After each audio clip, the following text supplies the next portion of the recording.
Ecofi Investissement vous présente la revue de presse de Jean-Pierre Corbel.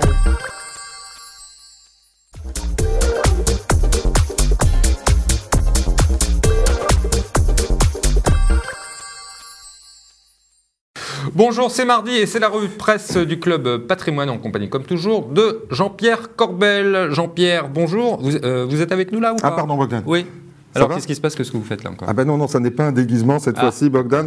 J'essaie simplement de m'y retrouver dans les alinéas des amendements au projet de loi de finances 2014 et c'est pas facile parce que on a une surprise tous les jours, donc il faut bien des verres à triple foyer pour s'y retrouver. Et c'est quoi le problème?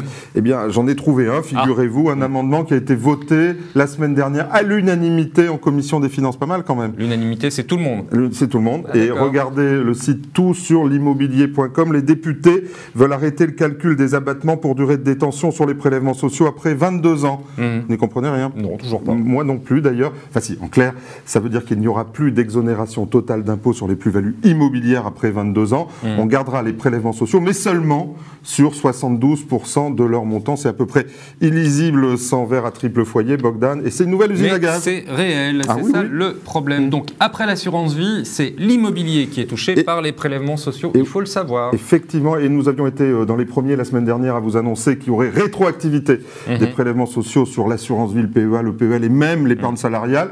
Quel visionnaire ce Jean-Pierre. Et oui, et c'était pas difficile. En fait. Et cette semaine, effectivement, c'est l'immobilier. Et si on s'approche un peu des prélèvements sociaux, regardez cet article dans Le Point. Depuis 1996, eh bien, l'évolution CRDS, un peu plus de 15 ans, a vu 9 augmentations pour passer de 0,5 à 15,5%, Bogdan, une paille, et ça n'est pas fini, figurez-vous. Une paille, tu parles.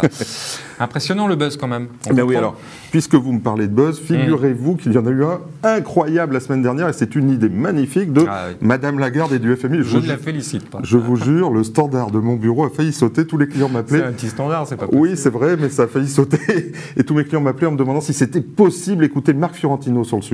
Le Fonds monétaire international qui propose donc de taxer l'épargne privée à hauteur de 10%. Boum, toute l'épargne, tous les ménages européens pour réduire l'endettement. Et le FMI a exprimé tout haut ce à quoi beaucoup réfléchissent depuis des mois, surtout en France. Je vous l'avais dit, rappelez-vous ici même, il y a quelques semaines, certaines voix proches du gouvernement avaient calculé qu'en taxant l'épargne financière supérieure à 100 000 euros de 17%, on rembourserait en quasi-totalité la dette française. Alors le FMI propose 10%, mais on sent bien quand même que cette idée est dans l'air. Bon, si je comprends bien, on va nous piquer de l'argent sans nous prévenir. Ah ben c'est chaud, sûr. Ça, quand même. Après avoir taxé au maximum possible, semble-t-il, les revenus puis les entreprises, eh bien Bercy lorgne maintenant sur la cagnotte. Et la cagnotte, c'est quoi? C'est les 12 000 milliards d'euros d'épargne, et oui, d'épargne des Français. Alors, comme on est un peu moins pressé que les Chypriotes, on n'est pas à ce niveau de crise, eh bien, ça mettra un peu plus longtemps. Ça se fera en douceur, si je puis dire, en douceur. Écoutez encore Marc Fiorentino sur le sujet. Chaque année, les épargnants vont être ponctionnés. 1% par-ci, 2% par-là, et le compte sera bon en 4 ou 5 ans. Malheureusement, contrairement à ce que dit le FMI, cet argent prélevé ne servira pas à rembourser la dette, mais à financer des nouvelles dépenses publiques. C'est ça. C'est bien ce qui s'est passé, vous l'avez vu, Bogdan, sur l'assurance vie et sur l'immobilier. Vous voulez mes lunettes pour y voir plus clair? Et vous pensez que les Français vont accepter? Et oui, parce que le discours gouvernemental va s'appuyer sur un truc simple, c'est un conflit de génération, Bogdan. Et sur le sujet, écoutez, Jérôme Dédéian, c'est le patron de Débory RS, c'est un ami, le spécialiste de l'épargne salariale. Écoutez, c'est assez clair ce qu'il dit. Le FMI, moi, cette idée me plaît dans sa provocation pour une raison extrêmement simple, c'est que je vais bientôt avoir 45 ans, donc je ne suis pas un baby-boomer. Or, cette remarque du FMI, elle permet de restaurer l'inéquité extraordinaire du hold-up que les baby-boomers ont fait sur ma génération et les suivantes, parce que cette dette, elle a été contractée pour maintenir artificiellement haut et à crédit le train de vie des baby-boomers. Et donc, en faisant ça, on irait chercher l'épargne à l'endroit où elle est, puisque l'épargne est la plus importante chez les baby-boomers par rapport aux autres générations. Voilà. Alors, il a 45 ans et c'est pas un papy-boomer. C'est avant. Attends, il faut le regarder, c'est incroyable. Et il le dit comme ça, froidement. Il est culotté quand même, le monsieur Dédéian. Effectivement, en tout cas, le capital va être la cible du fisc, quel qu'il soit. Et puis alors, s'il n'est pas liquide, il y aura d'autres solutions. Regardez cet article dans Le Parisien. Entre 2007 et 2012, les taxes foncières ont en moyenne grimpé de 21%. 21%, soit 2 fois plus que l'inflation, Bogdan. Je vous rappelle aussi, toujours dans l'immobilier, et ça tout le monde l'a oublié, qu'à partir du 1er janvier, les droits de mutation, les fameux frais de notaire vont passer de 3,8 à 4,5%. Ça paraît pas rien, mais c'est 20% d'augmentation aussi pour les particuliers. Ça fera des frais, tout compris avec les honoraires du notaire, puis quelques taxes en plus. Ça fera quelque chose comme 7%, c'est pas mal. Ouais.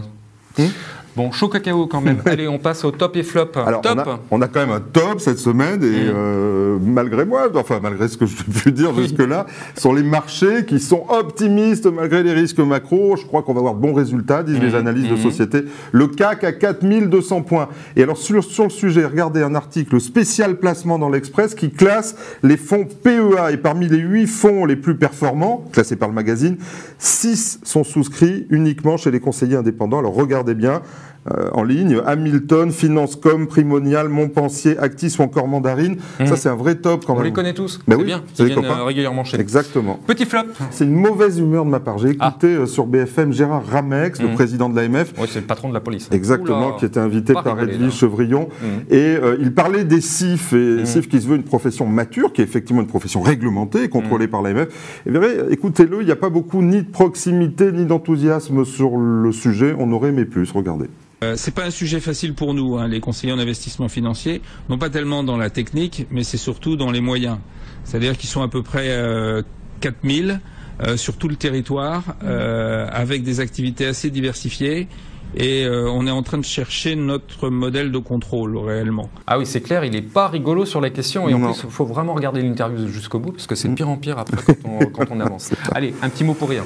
Est-ce que vous connaissez la cause de la bulle immobilière en Chine ? Non, mais je crains le pire. Eh bien, Bogdan, ce sont les maîtresses. Vous voyez de quoi je parle ? Non, pas du tout. Regardez cet article sur BFM. 200 000 maîtresses vivant seules à Pékin qui veulent tout un appartement plus beau que l'autre, effectivement. Et un agent immobilier déclare, entretenir une maîtresse, c'est comme jouer au golf. Ce sont 2 passions qui coûtent cher, Bogdan. Alors, les riches, bien qu'est-ce qu'il fait ? Ils grimpent au rideau et les prix, ils montent au plafond. C'est pas mal. Pas mal. J'imaginais pas les problèmes de l'éducation nationale chinoise à ce point. C'est dingue. Jean-Pierre, merci beaucoup. Salut Bogdan, à la semaine prochaine. Quant à moi, il ne me reste plus qu'à vous remercier, à vous donner rendez-vous mardi prochain. D'ici là, gardez-vous bien.